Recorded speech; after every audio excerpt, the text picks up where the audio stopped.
100.3 The Beat, bang with the beat all summer long. The 215-609 click Caesar and Mia. Yes, we got Ace Hood checking in.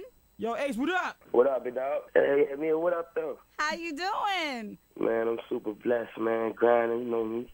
Yes, grinding, blood, sweat, and tears in stores now. Yes, in stores now, man. You know, some people are saying, man, it's, this is like the album of the year, man. You know, I truly put my pain and my passion into this brand new album.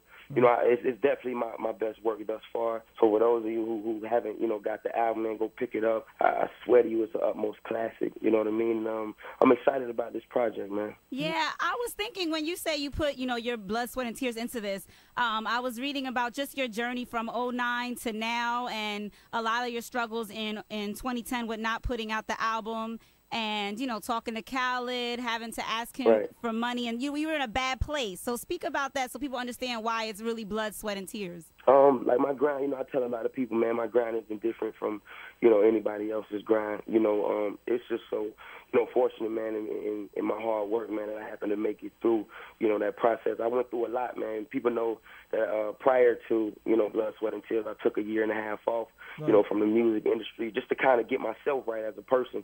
And I endured a lot, man. I lost a lot of close friends of mine. In that experience, I nearly lost my mother. Just a lot of personal issues, financial issues. When things got bad, man, for me, things truly got bad. You know what I'm saying? Right. Yeah. I continue to have faith, man, and just, continue working, continue to keep my head high because, they say, man, everybody got their season, and I ended up going back to church heavy like I usually do. So, a lot of things about me changed, man, and I was different. I'm a different man now that I'm 23 as opposed to me when I was 18, 19 years old, putting out my first album or whatnot. But, yeah, man, I put it all, into this brand new album, Blood, Sweat, and Tears. If they don't know me, if you pick up the album, you'll definitely understand my struggles and the things that I've been through.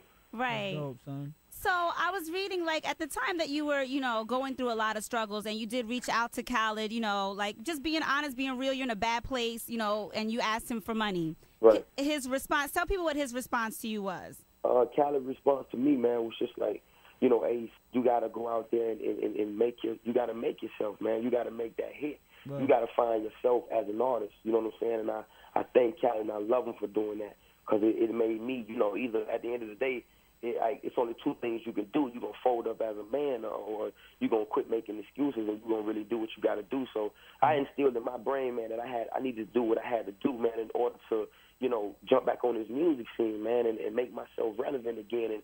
And Khaled can't carry me throughout my whole entire career. Right. In the beginning, my grind, I've always been a hustler. My grind was foreshadowed, being that I was backed by the biggest DJ and a lot of people didn't know my story. Right. You know what I'm saying? So a lot of people now, they definitely respect it because they're like, man, this young boy's a hustler. And a lot of people are fold over. A lot of young boys fold over, but I'm 23, man, and I just, kept it up and I took them words as not so much as criticism, man, but I used it as a fuel, you know what I'm saying, to really do what I need to do.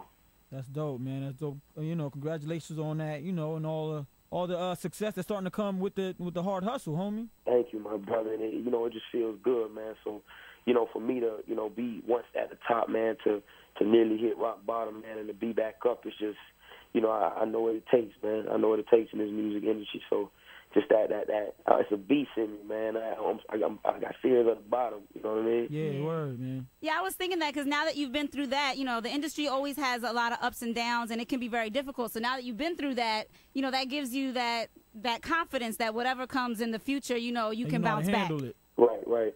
I mean, there's always going to be trials and tribulations, man. And it's funny, man. I spoke to Bird, like a few days ago. And he was congratulating me on my album and whatnot. Yeah. And, he just told me, man, he said things may get cloudy at a point in time, but you just got to continue working through it, man. So that meant a lot to me, man. That's awesome. And how about talk about Body to Body? How did you get together with Chris Brown? Is that something, did you reach out to him? Was it the label that wanted to put him on there? Like, how'd that happen? Yeah, I reached out to Chris or whatnot. Being that, I'm always on the road and Chris is on the road or whatnot. My homie Kevin Costume, he wrote the record. He actually wrote the hook to it. So as soon as he wrote the hook to it, I sat on it actually for like 2 months. Okay. And then it kind of reoccurred in the conversation. I ended up playing it like 100 times. I played it, and I played it for Khaled again. And Khaled was like, yo, this is a dope record. And I was like, nah, this could be that smash female record that I wanted. Yep. I ended up calling Chris, you know, and we called Chris. As soon as we called Chris, we like, yo, I got a record. You know, I cut my vocals to it. I sent it to him so he can be inspired by it. He heard it, was like, yo, I love this record, man. It's going to be a #1 record. Don't give it to nobody else, man. I'm going to cut it ASAP. You know, Chris, you know, a few days later, man, you know, Chris is the ultimate superstar. So, you know, he cut that a few days later. And then, you know, next week, when we in L.A., man, you know, over the Hollywood Hills shooting that video. The video's hot. I really like it. Thank you, thank you. Yeah, were you nervous? I mean, you know, because Hustle Hard is a, you know, a street record is really hard. So were you nervous, or what made you want to go that softer, sexy route? I feel like it was time. You know what I mean? I don't want to be, like, I don't want to be in the pocket. You know what I'm saying? I try to keep myself from being in the pocket. You know, I had Hustle Hard, and, you know, I had Go and Get It, and I got other street records. You know what I'm saying? I didn't want to just be solidified as just making street bangers and street records and stuff like that. You know, so I wanted to, you know, I never want to leave my, you know, my lady following out, you know, and the ladies support me heavy, you know. Yes, so, we I ain't do. doing record.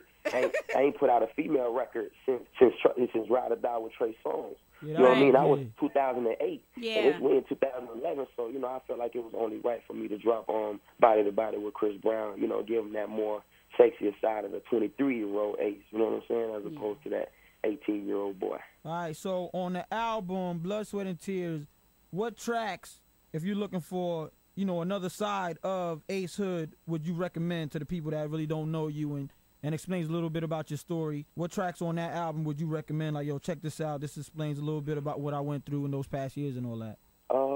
Really, all of them, man. You can listen to Lord Knows, Bitter World, Spoke to My Mom, Letter to My Ex, of course. It's just really all of them really you can go through, but one of my personal favorites has to be Lord Knows. Lord Knows. Lord Knows is a personal favorite of mine, and I think people will definitely be able to understand my struggle, you know, summed up in that. Just because I feel like, you know, the things that I've went through, man, you know, maybe man wasn't able to understand, man, but it was so many nights, man, that it was tough for me getting through the nights, you know, in which I couldn't sleep, man, in which I doubted myself, in which it was times I wanted to just give up on this music, but only Lord knows, man, the things that I've went through, you know? Yeah, that's dope. Absolutely. So, yeah, I'm gonna check that one out as soon as we get off the phone. I'm gonna check that one out. So when you talk about Letter to Your Ex, explain that one for us ladies. We want to know a little bit about you. Letter to My Ex. Was she crazy, Ace? Was she crazy? Was she crazy? Actually, I would. In that record, I was talking about my last 2 exes, meaning like women that I dealt with while I've been in 2 relationships since I've been in this music industry. So those are the relationships that I was actually referring to. But the first verse is actually about, you know, my first ex. You know, it's just a letter to him, man. Just you know, they was only happy when the cash in. Right. You know, at that point in time, my first ex she was happy when the cash in. She tried to play me out of town and all that stuff, dealing with different dudes, trying to say she wasn't. Right. I was always on the road. I didn't care. You know what I'm saying? I was just moving around, and I wasn't always able to be there. Right. You know, and my second ex is actually, you know, the mother of my children, the one who I had my actual twins by, and we just didn't get along at all. You know, it just didn't work out. But she's a great woman. She is. But it just didn't work out. Right. Okay. I didn't even know you had twins. Are they boys or girls? 2 girls, actually. Oh, 2 that's girls. so cute. Oh, that's dope. I didn't know that either. I got twins in my family. I'm hoping when I have kids, I have twins too. Yeah, you probably will. You probably will, because she got twins on her side. And and actually, when she went to go get a test, it was 1. So then she came back again like a month later and said, "Hey, it's 2." I'm like, "You're trying to play me." Right. You were You know what I'm scared? saying? Not so much as scared, man. I was a bit nervous, you know what I mean, about, you know, having children, but immediately I was like, oh, okay, it's time to get it. You know what I mean? Like a double blessings, it's time to get it. Yeah. So in your, you know, experiences in your relationships, obviously, you know, you're getting older, so you know what you like in a female, what you don't like. Like, tell us maybe 2 things you know you want in the next relationship whenever that happens, and 2 things you wouldn't want. I want a normal girl. Yeah. I want someone that's normal. Yeah, for real. I don't want no woman in the industry, man. I don't want nobody who's trying to do what I do. I don't want no model. I don't want no video woman. I don't want you pursuing nothing that got anything to do. None of that. None of that. I need a normal. I don't want a normal, regular girl, man. Beautiful, very down to earth. Yeah. You know, the little things have to be able. You know, the little things have to impress her. Being that I do have the money, we all know I can do this, I can do that for you. But the little things should matter. I should be able to send you a card saying, have a beautiful day, with maybe a rose or something, and that should be like enough. That should be able to, what I'm saying, just that's a simple thing. Yeah, that's right. You know what I mean? You want her to cook the dinner, son. You know what I'm saying? Yeah, man. Yeah, I mean, and then I can't even, and then sometimes you can meet a normal girl, but I think it's all dependent on the man. It's all about what you introduce a woman to. I truly believe that. If you introduce a woman to all these flashy and the finer things, after a while, if you try to pull back on it or you don't do it, she's kind of expecting these things. So right. I approach relationships very differently. Word. Nice. I could dig it, homie. Okay, well, we love your spirit. We love your energy. We wish you all the success. Of course, Blood, Sweat, and Thank Tears in stores now. And next time you're in Philly, you got to come by the show live. Word up. Of course, I will do. And when you were at Super Jam, you had a hat on and I couldn't see your dreads. So when you come up in here, I want to see the dreads. No hat. I'm going to have them loose. I'm going to have them out. Thank you, Ace. No doubt. Thank y'all. Later, No problem. Homie.